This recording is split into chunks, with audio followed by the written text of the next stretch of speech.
Okay ആണോ എല്ലാവരും? നിലവിലിപ്പോൾ ചട്ടങ്ങളടക്കം ഭേദഗതി ചെയ്തിരിക്കുകയാണ്. FCRയുടെ കുറേ കൂടി അടുപ്പിക്കുന്ന തരത്തിലേക്ക് പോകുന്നു. അക്കൗണ്ട് ഓഡിറ്റബിലിറ്റി നിലവിലുണ്ടായിരുന്നതിനേക്കാൾ കൂടുതൽ സുതാര്യമാക്കണം നിർദ്ദേശങ്ങൾ വരുന്നു. ഓഡിറ്റിലടക്കം ഒബ്ജക്ഷൻ വരുന്നു.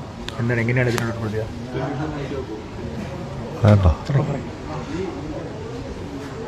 സഭയ്ക്ക് ഇത് സംബന്ധിച്ച് ഒരു വ്യക്തമായ ഓഡിറ്റിംഗ് ഉള്ളൊരു സഭയാണ് മലങ്കര ഓർത്തഡോക്സ് സുറിയാനി സഭ. സഭയുടെ അക്കൗണ്ട്സ് എല്ലാം കൃത്യമായി പരിശോധനയ്ക്ക് വിധേയമാക്കുകയും കൃത്യമായി അത് സമർപ്പിക്കേണ്ട സ്ഥലങ്ങളിൽ സമർപ്പിക്കുകയും ചെയ്തു വരുന്നു. അതുകൊണ്ട് തന്നെ സഭയ്ക്കിതിൽ ഭയപ്പെടേണ്ട കാര്യങ്ങളൊന്നും ഇല്ല എന്നുള്ളതാണ് ഒന്നാമത് പറയാനുള്ളത്. എന്നാൽ നാളിതുവരെ ക്രൈസ്തവ സഭകളും മറ്റ് സമുദായങ്ങളൊക്കെ നടത്തി വന്നിരിക്കുന്ന പരിപാടികളെല്ലാം കൈകടത്തുന്ന രീതിയിലുള്ളതായ ചില പിരിമുറുക്കങ്ങൾ ഇതിനകത്തുണ്ടാകുന്നതായി മനസ്സിലാക്കുന്നു. അത് സഭയെ സംബന്ധിച്ച് ജനാധിപത്യ അവകാശങ്ങളിലുള്ളതായ കൈകടത്തലായിട്ടാണ് കാണുന്നത്. പ്രത്യേകിച്ച് ഇങ്ങനെയുള്ള കാര്യങ്ങളൊക്കെ ചെയ്യുമ്പോൾ അതുമായി ബന്ധപ്പെട്ട ആളുകളോട് ഒക്കെ ഒന്ന് ചോദിച്ച് അവരുടെയൊക്കെ അഭിപ്രായങ്ങൾ തേടി രൂപപ്പെടുത്തി കഴിഞ്ഞാൽ അതിന് കുറച്ചുകൂടി മൂല്യമുണ്ടാകും എന്നുള്ളതാണ് യാഥാർത്ഥ്യം. എന്നാൽ ജനാധിപത്യ ധ്വംസനം എന്ന രീതിയിലാണ് ആരോടും ഒന്നും പറയാതെ ചോദിക്കാതെ ഇങ്ങനെ നടന്നു വരുന്ന കാര്യങ്ങളെ വീണ്ടും വീണ്ടും പിരിമുറുക്കി വിടുന്ന ഒരു കാഴ്ച കേരളത്തെ സംബന്ധിച്ചും നമ്മുടെ നാടിനെ സംബന്ധിച്ചും പല കാര്യങ്ങൾക്കും അവരുടെ ചട്ടങ്ങളിൽ അയവ് വരുത്തി കൊടുത്ത് എങ്ങനെയെങ്കിലും നാട് നന്നാകട്ടെ എന്ന് വിചാരിക്കുന്ന സമയത്താണ് ധാർമ്മികമായി മുന്നോട്ട് പോകുന്ന അതുപോലെ തന്നെ ആതുര സേവനങ്ങളിൽ മുന്നിട്ട് നിൽക്കുന്ന സമുദായങ്ങളുടെയും സഭകളുടെയും കടക്കൽ കത്തിവെക്കുന്ന രീതിയിലുള്ളതായ പ്രവർത്തനങ്ങൾ ഇങ്ങനെയുള്ളതായ പിരിമുറുക്കങ്ങൾ ഉണ്ടാക്കുന്ന വഴി ഉണ്ടാകുന്നത് എന്നതൊരു യാഥാർത്ഥ്യമാണ്.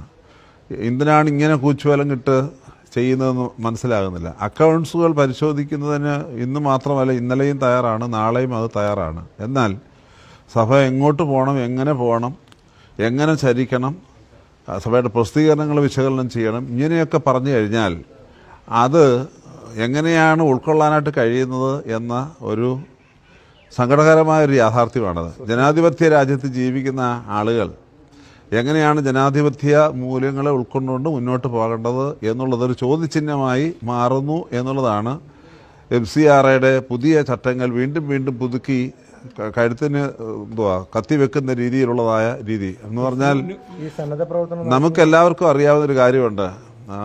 ഭാരതത്തിൻ്റെ പശ്ചാത്തലത്തിൽ ക്രൈസ്തവരുടെ നമ്പർ വളരെ കുറവാണ്. ക്രൈസ്തവർ ഒരു വളരെ ചെറിയ ശതമാനം മാത്രമേ ഉള്ളൂ. എന്നാൽ ക്രൈസ്തവർ ചെയ്യുന്ന നാടിൻ്റെ നന്മയ്ക്ക് വേണ്ടി ചെയ്യുന്ന സംഭാവനകൾ അത് അതുല്യമാണ്. അതിൽ അസൂയ മുഴിട്ട് വല്ലതാണോ ഇങ്ങനെ ചെയ്തതെന്ന് അറിയാൻ മേല. അതും ശ്രദ്ധിക്കേണ്ട ഒരു വിഷയമാണ്. കാരണം ചെറിയൊരു സമൂഹം ഇത്ര നല്ല കാര്യങ്ങൾ പലയിടങ്ങളിലായിട്ട് ചെയ്തു വരുമ്പോൾ അവരുടെ സാന്നിധ്യം അറിയിക്കുന്ന പോലും അങ്ങനെ തന്നെയാണ്. അതല്ലാതെ വേറെ നമ്പർ കൊണ്ടല്ല സാന്നിധ്യം അറിയിക്കുന്നത്. അതിനകത്ത് എന്താണ് ഇത്ര ഭയപ്പെടാനുള്ളതെന്ന് മനസ്സിലാകുന്നില്ല. ഈ തെരഞ്ഞെടുപ്പിന് തൊട്ട് മുൻപ് കേരളത്തിലെ BJP നേതാക്കളൊക്കെ തന്നെ പറഞ്ഞിരുന്നത് ഈ ചട്ട ഭേദഗതി വരുന്ന സമയത്ത് അതിന് മുമ്പ് തന്നെ സഭകളുമായൊക്കെ തന്നെ ചർച്ചകൾ ഉണ്ടാകും. തീർച്ചയായും അങ്ങനെയൊക്കെ പറഞ്ഞിട്ടാണ് തെരഞ്ഞെടുപ്പ് മുമ്പ് ഞങ്ങളെയൊക്കെ സമീപിച്ചിട്ടുള്ളത്, ശരിയാണ്. എന്നാൽ തെരഞ്ഞെടുപ്പിന് മുമ്പും പിമ്പും ഇങ്ങനെയുള്ള കാര്യങ്ങളൊന്നും തന്നെ സംസാരിക്കുവാനായിട്ട് ആരെയും വിളിച്ചതായിട്ട് അറിയാൻ മേല. എന്തായാലും മലങ്കര ഓർത്തഡോക്സ് സഭയെ വിളിച്ചതായിട്ട് കാണുന്നില്ല. ന്യൂനപക്ഷ വിരുദ്ധമായ ഒരു രാഷ്ട്രീയത്തിന്റെ ഭാഗമായിട്ടാണ് ഈ നിലപാടെന്ന് കരുതുന്നത്. ന്യൂനപക്ഷവും ഭൂരിപക്ഷവും ഒന്നും പറയാനായിട്ട് എനിക്ക് പറ്റുന്നില്ല. എന്തായാലും ഒരു കാര്യം ശരിയാണ്, നല്ല കാര്യങ്ങൾ ചെയ്യുന്നത് നിങ്ങൾ അധികം ചെയ്യണ്ട എന്ന് പറയുന്ന ഒരു പ്രവണതയാണ് ഇവിടെ കാണുന്നത്. ഒരുപാട് നല്ല കാര്യങ്ങൾ ചെയ്യും. ഇവിടെ ദീനാനുഭവ പ്രവർത്തനങ്ങൾ മുന്നിട്ട് നിൽക്കുന്നത് തീർച്ചയായിട്ടും ഈ ന്യൂനപക്ഷ സമുദായങ്ങളിൽ നിന്ന് വിളിക്കപ്പെടുന്നവരാണ്. തീർച്ചയായിട്ടും ഭൂരിപക്ഷ സമുദായങ്ങൾക്ക് അതുണ്ട് ഇല്ലെന്ന് ഞാൻ പറയുന്നില്ല. പക്ഷേ ന്യൂനപക്ഷ സഭാംഗങ്ങൾ ഞങ്ങളെ സംബന്ധിച്ച് വിദേശത്തു നിന്നുള്ള എന്തെങ്കിലും പണം വരുന്നത് വിദേശികളുടെ പണം അല്ല. അത് നിങ്ങൾ മനസ്സിലാക്കേണ്ട ഒരു യാഥാർത്ഥ്യമുണ്ട്.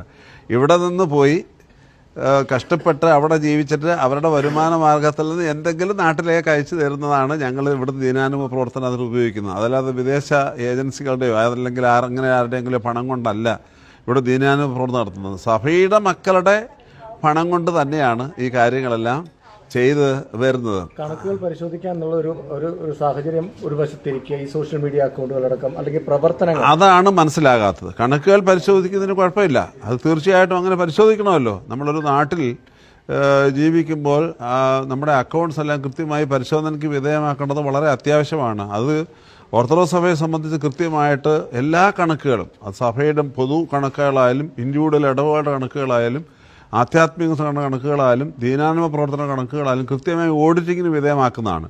ഓഡിറ്റിങ്ങിന് വിധേയമാക്കുകയും സമർപ്പിക്കേണ്ട വേദികൾ അത് കൃത്യമായി സമർപ്പിക്കുകയും ചെയ്യുന്നുണ്ട്. എന്നാൽ നമ്മളിപ്പോൾ കാണുന്ന കാഴ്ച, ഞങ്ങൾ അങ്ങോട്ട് നടക്കുന്നതും ഇങ്ങോട്ട് നടക്കുന്നതെല്ലാം നിങ്ങൾ വാച്ച് ചെയ്യുന്നുണ്ട്, നിങ്ങൾ സൂക്ഷിച്ചോണം എന്ന് പറയുന്ന ഒരു ഭീകര ജീവികളോടുള്ള പെരുമാറ്റം പോലുള്ളതായ ഒരു രീതി ഇതിനകത്ത് കാണുന്നുണ്ടെന്നാണ് കാണുന്നത്. ഒരു വല്ലാത്ത കൂച്ചുവിലങ്ങാണ് ആ കാണിക്കുന്നത്.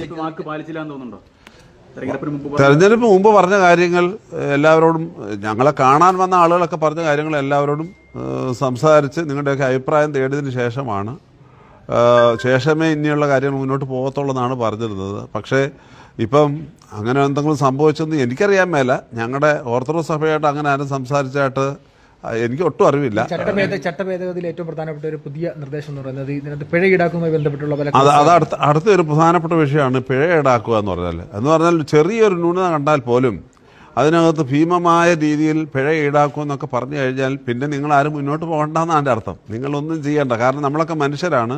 നമ്മുടെയൊക്കെ പ്രവർത്തനങ്ങൾ ചിലപ്പോൾ ചെറിയ പിഴകളൊക്കെ സംഭവിക്കാനുള്ള സാധ്യതകളുണ്ട്. പക്ഷേ അതൊക്കെ കറക്റ്റ് ചെയ്ത് പോകുന്ന ഒരു രീതിയാണ് ഉള്ളത്. എന്നാൽ അവിടെ പോലും നിങ്ങളുടെ മേൽ ഭീമമായ പിഴ ചുമത്തും എന്ന് പറയുന്ന ആ ഒരു പ്രവണത ആണ് നമുക്ക് ഒട്ടും അങ്ങോട്ട് ഉൾക്കൊള്ളുവാനായിട്ട് കഴിയാത്തത്. അതിൻ്റെ അർത്ഥം സഭകളോ സമുദായങ്ങളോ ഒന്നും ദീനാനുമ പ്രവർത്തനങ്ങളൊന്നും അധികം ചെയ്യേണ്ട, അടങ്ങി ഒതുങ്ങി കയറി മൂലയിൽ കുത്തിയിരുന്നാൽ മതി എന്ന് പറയുന്ന ഇതിൻ്റെ മറ്റൊരു വെർഷനായിട്ട് കണ്ടാൽ മതി എന്നാണ് വിചാരിക്കുന്നത്. മതപരിവർത്തന വിഷയങ്ങളാണോ ഇതിലൊക്കെ ഒരു കാരണമായി? തീർച്ചയായിട്ടും ഈ മതപരിവർത്തനം എന്ന് പറഞ്ഞാൽ അതിന് പല അർത്ഥങ്ങളുണ്ട്. ആരെങ്കിലും ഒക്കെ ഫോഴ്സ് ചെലുത്തി മതപരിവർത്തനം നടത്തുകയാണെന്നെങ്കിൽ അതിന് കൃത്യമായും ചോദ്യം ചെയ്യണമെന്നുള്ളത് ഉറപ്പാണ്. വ്യക്തി സ്വാതന്ത്ര്യം എന്ന് പറഞ്ഞൊരു കാര്യം ഇവിടെ ഉണ്ട് ജനാധിപത്യത്തിൽ. ഒരു വ്യക്തിക്ക് അദ്ദേഹം ഇതുവരെ തുടർന്നു വന്ന ഒരു ശൈലിയിൽ നിന്ന് മറ്റൊരു ശൈലിയിലേക്ക് മാറണം, അദ്ദേഹത്തിന് ആഗ്രഹം ഉണ്ടെങ്കിൽ നമുക്ക് ആരെങ്കിലും തടസ്സപ്പെടുത്താൻ ഒക്കുമോ? മലങ്കര ഓർത്തഡോക്സ് സുറിയാനി സഭയിലൊരു ബിഷപ്പാണ് ഞാൻ. എനിക്ക് നല്ല അതുപോലെ അറിയാം, എൻ്റെ സഭയിൽ നിന്ന് ധാരാളം ആളുകൾ മറ്റു പലയിടങ്ങളിലേക്ക് മാറിപ്പോയിട്ടുണ്ട്. അത് അവരുടെ സ്വാതന്ത്ര്യത്തിൻ്റെ ഭാഗമാണ്.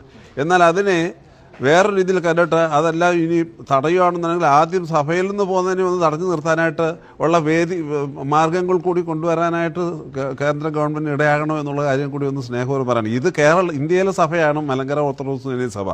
2000 വർഷങ്ങൾക്ക് മുമ്പ് കൃത്യമായിട്ട് രൂപപ്പെട്ടു വന്ന ഒരു സഭയാണിത്. അതുകൊണ്ട് മതപരിചയം പറയുമ്പോൾ ഒരു മതത്തിലോട്ട് മാത്രം മാറുന്ന കഥ പറയാതെ തിരിച്ചുള്ള കഥകൾ കൂടി പറയണം. ബൈ ഫോഴ്സിൽ എവിടെയെങ്കിലും അത് സംഭവിക്കുന്നുണ്ടെങ്കിൽ അതിനെ തിരുത്തേണ്ടത് വളരെ അത്യാവശ്യമാണ്. എന്നാൽ ആ കാര്യത്തിൽ സഭകളുടെ മുകളിലും സമുദായങ്ങളുടെ മേലുമൊക്കെ അനാവശ്യമായി കയറി ചെല്ലുന്നത് സുഖകരമല്ല എന്ന് മാത്രം. തീർച്ചയായിട്ടും മറ്റ് ക്രൈസ്തവ സഭകളോട് ആലോചിക്കേണ്ടതുണ്ട്. ക്രൈസ്തവകളോടും മറ്റ് സമുദായങ്ങളോടൊക്കെ ആലോചിക്കേണ്ട ഒരു വിഷയമാണല്ലോ. വെറുതെ കയറി ഏതെങ്കിലും ഒരു സമൂഹം മാത്രം പറഞ്ഞു കഴിഞ്ഞാൽ നടക്കുന്നില്ല. മറ്റുള്ളവരോട് ആലോചിച്ച് ഉചിതമായ മാർഗങ്ങൾ സ്വീകരിക്കുന്നതായിരിക്കും. തീർച്ചയായിട്ടും ഇപ്പോൾ കത്തോലിക്ക സഭ അവരുടേതായ രീതിയിൽ ഉള്ള കാര്യങ്ങൾ ചെയ്തു വരുന്നുണ്ട്. National council of churches, Kerala council of churches, അതുപോലെ തന്നെ ഇവിടെയുള്ള ഇൻഡിവിജ്വൽ ചർച്ചസ് അവരൊക്കെ അവരുടേതായി ചെയ്യുന്നുണ്ട്. എല്ലാവരുടെ ആലോചനകൾ നടത്തി കൃത്യമായി വേണ്ടത് ചെയ്യുന്നതായിരിക്കും. കോൺഗ്രസും CPM ഒക്കെ ഈ വിഷയം ഉണ്ടായ ആദ്യഘട്ടത്തിൽ തന്നെ പറഞ്ഞത് RSS അജണ്ടയുടെ ഭാഗമായിട്ടാണ് നടപ്പിലാക്കുന്നതാണ്. രണ്ടാം ഘട്ടം വീണ്ടും നിലപാട് കടുപ്പിക്കുമ്പോൾ അത്തരത്തിലുള്ള നിലപാടാണ്. രാഷ്ട്രീയക്കാർ പറയുന്ന കാര്യങ്ങളോടൊന്നും ഞങ്ങൾ പ്രതികരിക്കുകയല്ല. കാരണം അത് രാഷ്ട്രീയക്കാർക്ക് അവരുടേതായ രാഷ്ട്രീയ നേട്ടങ്ങൾക്ക് വേണ്ടി അവർ ചിലപ്പോൾ ഇങ്ങനെയുള്ള വിഷയങ്ങളൊക്കെ വരുമ്പോൾ പല കാര്യങ്ങളും അങ്ങോട്ടും ഇങ്ങോട്ടും പറയും. പക്ഷേ സഭയ്ക്കൊരു നിലപാടുണ്ട്. ആ നിലപാട് കൃത്യമായിട്ട് സഭ പറയുന്നു. മറ്റൊരു കാര്യം, ഈ മദ്യനയം, ഇപ്പോൾ വീര്യം കുറഞ്ഞ മദ്യത്തിന് വിപണി കൊണ്ടുവരാനുള്ള ഒരു ചർച്ച നടക്കുന്നുണ്ട്. ഇപ്പോൾ UDF-ന് വിട്ടേക്കുവാണെന്നാണ് സർക്കാർ, മുഖ്യമന്ത്രി ഇന്നലെ നിയമസഭയിൽ പറഞ്ഞത്. അതിൽ സഭയുടെ നിലപാട് എന്താണ്? അല്ല, ഞങ്ങളെ സംബന്ധിച്ച് സഭയുടെ നിലപാട് കൃത്യമായിട്ട് പറഞ്ഞു കഴിഞ്ഞതാണ് ആ വിഷയത്തിൽ. ബഹുമാനപ്പെട്ട മുഖ്യമന്ത്രി എന്തായാലും അത് UDF-ന് വിട്ടു എന്ന് പറഞ്ഞത് തന്നെ ഒരു പോസിറ്റീവായ ഒരു മാറ്റമായിട്ട് ഞങ്ങൾ കാണുകയാണ്. കാത്തിരുന്ന് കാണാം. Thank you.